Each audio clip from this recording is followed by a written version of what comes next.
Okay, hello besties. It's been a damn minute. And honestly, I don't have a camera anymore, which is why it's been a damn minute. But I did just do an Instagram, back to recording on my phone. I'm like, bitch, stop looking at yourself. Sorry.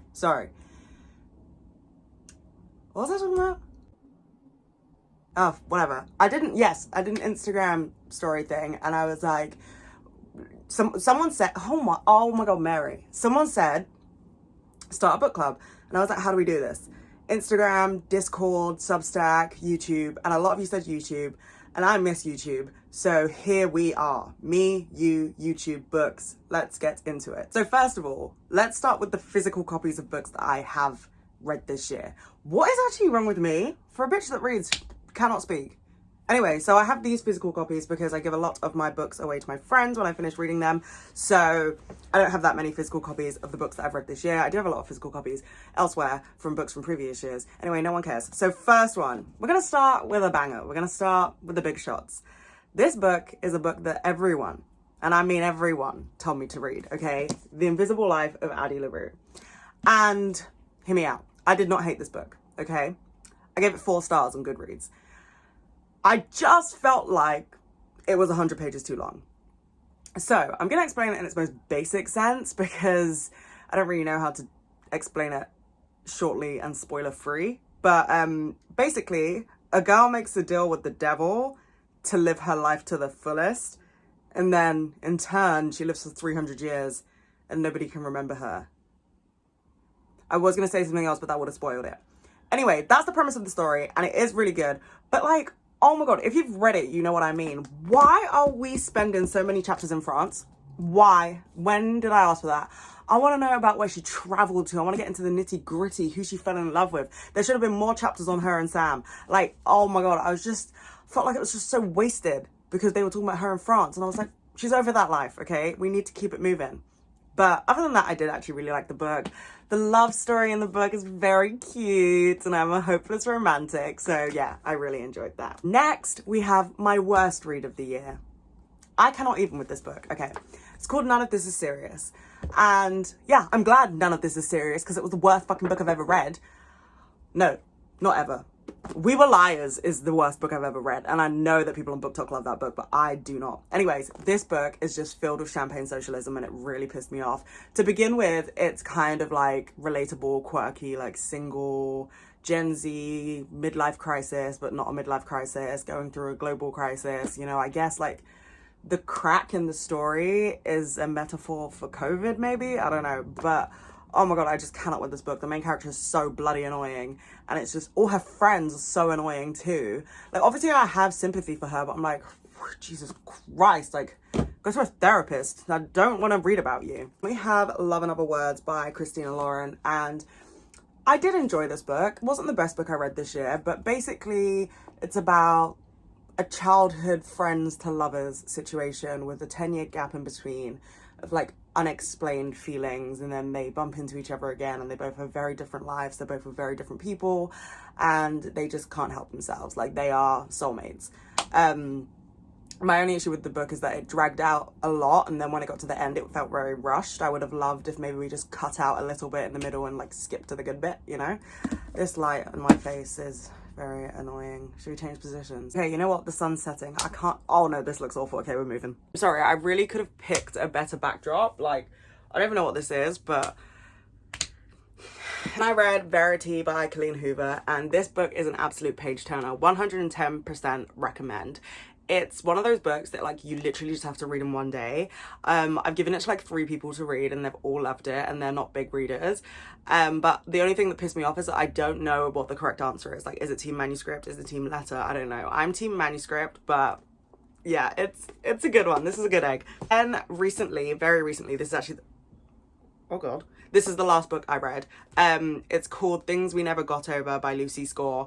And it's filled with toxic masculinity, but the smut is so good that I suddenly forgot all of my feminist values. Like, I'm a whore for some smut. There, I said it. It's just like...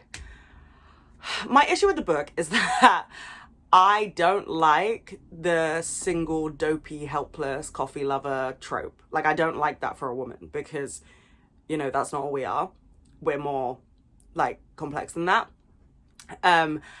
But the premise of this book is that like this guy, this bachelor, doesn't fall for the good girls. Like he can't fall for the girls like that he could love because he's not capable of it. No, like that's the premise of the book. So yeah, it was okay. It was a good read. Okay, now I'm gonna go through my Goodreads and look at the books that I have read this year that I don't have a physical copy of, so we can talk about them. Okay, we have The Love Hypothesis.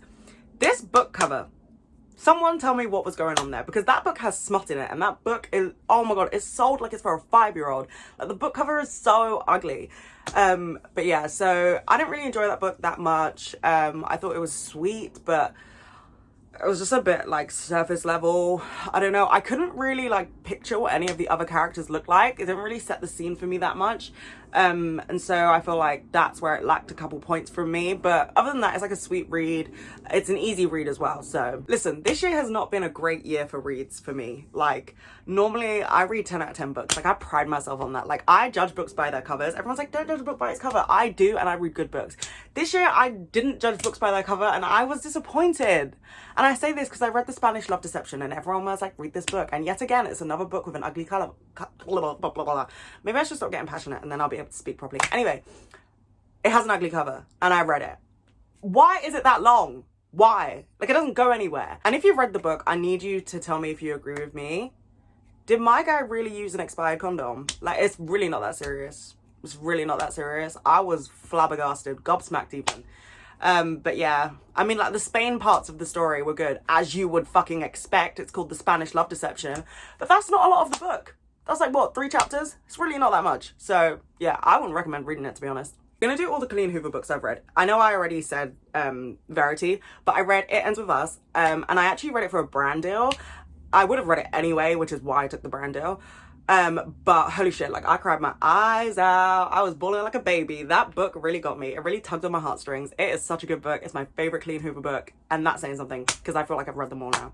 I read Ugly Love. I didn't really love Ugly Love. Ironic. I liked it. I thought it was sweet, but similar to Things We Never Got Over, it's kind of like, oh, why are we doing this trope? Why are we doing this trope? Women are more than this, and if men are the way they are in these books, then they need therapy, and I don't need to read about them. Then I read November 9th by Colleen Hoover also. I just feel like it's really unrealistic, and I know it's fiction, and it's not meant to be realistic, but if I'm reading a romance book, I want to pretend it's me. And I'm going to be real with you. If someone said to me I have to meet them every single year, or was it every year, every couple of years? I don't know. On November 9th, I'd be like, bestie, I'm moving on.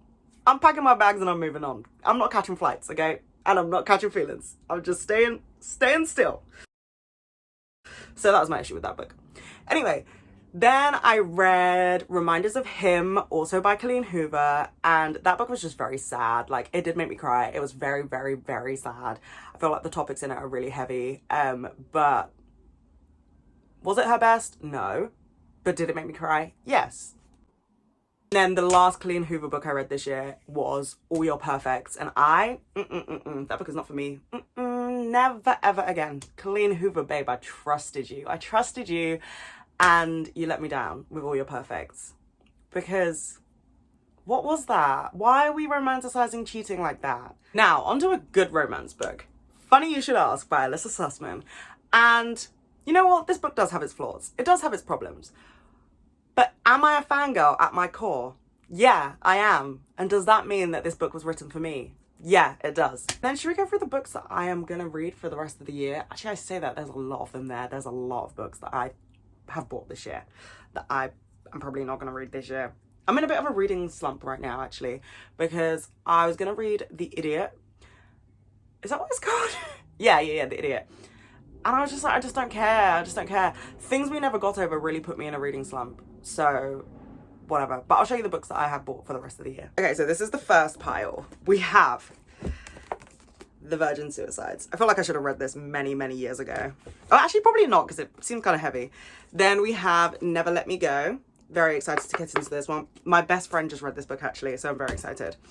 This one, not so excited to read. I actually might start reading this one next, to be fair. The Body Keeps the Score. My girlies with trauma. How to Kill Your Family. Someone did actually comment on my video saying that I'll relate to this book, and I'm like, listen, I know I got I got some childhood trauma, but I'm not trying to kill my parents. Like, come on. Then Notes on Heartbreak. Seen very mixed reviews on this, so kind of excited to form my own opinions. And then, yeah, this is the book that I started reading the other day, The Idiot. Okay, next pile. First, we have Someone Who Will Love You in All Your Damaged Glory. It's by the creator of BoJack Horseman, which has been one of my favorite things that I've discovered this year. But also, I did start reading this on my phone a couple months ago, and I just couldn't read it on my phone. I hate reading things on my phone. So I bought the physical copy when I found it at Blackwell's. For anyone in the UK who hasn't been able to get it because it's a US book, Blackwell's has it. And this is one of my most recent buys. Actually, this is my most recent buy. The Lies You Told by Harriet Tice. This book here, Blood Orange, also by Harriet Tice, one of the best books I've ever read in my life. And so I had to buy this book when I saw it in foils. Then we have Greedy, Notes from a Bisexual Who Wants Too Much, because guys, I'm trying to figure myself out. Okay, don't even judge me. And we have Everything I Know About Love by Dolly Alderton, because everyone has read this book and I know nothing about love. So I'm here to learn. I'm here to take notes. And then we have Early Morning Riser. This has been on my to be read list forever now, and I just need to get into it. Maybe I'll read this one next. See, this is why I never read, because I just buy more books and then I'm like, oh, I'll read this one next. And I'm like, oh no, I want to read this one next. No, okay. I'm telling myself right now, I'm going to read this book next, okay? Last on my list, I actually picked these ones up at the airport when I went to Barcelona, which was dumb because I bought The Invisible Life of Addie LaRue with me, which was a fucking whammer of a book. So didn't actually need to buy more books because I didn't have any time to fucking read them. Anyway, we have Apples Never Fall by the creator of Big Little Lies. Nine Perfect Strangers, that's it. And I watched that show recently. I wish I knew it was a book before I watched the show. But yeah, I really like the show, so I'm excited for this. And then I bought Tomorrow and Tomorrow and Tomorrow. Yep, that's it. This one. She's a big boy. Then we have The Paper Palace. Looks like a good read according to everyone online. Then we have Mrs. March. Also seems like a good read according to everyone online. And then finally we have The Great Offshore Grounds. I actually don't know why I bought this book. Yeah, I don't know why I bought this book. Hope it's good. Anyway, I have a lot of reading to this year because I actually do want to read all of these books before the end of the year. And I know that I can, but I also have a job and I also like am depressed. So it gets tough sometimes. Oh, boo-hoo! Let me play a sad song for you on the world's smallest violin. Anyway, this is my debut back to YouTube. Hello, GIRLYPOPS!